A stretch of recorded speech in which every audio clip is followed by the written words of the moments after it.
Hi అందరికీ, నేను లక్ష్మి రాజమండ్రి అమ్మాయి.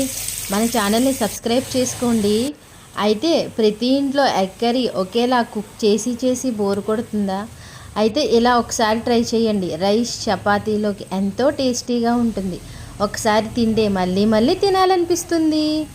అయితే ఇప్పుడు ఎంతో ఈజీగా టేస్టీగా సింపుల్గా ఉండే ఎగ్ కర్రీ చేయడం ఎలాగో చూద్దాం రండి. మరెన్నో వీడియోస్ కోసం మన ఛానల్ని సబ్స్క్రైబ్ చేసుకోండి.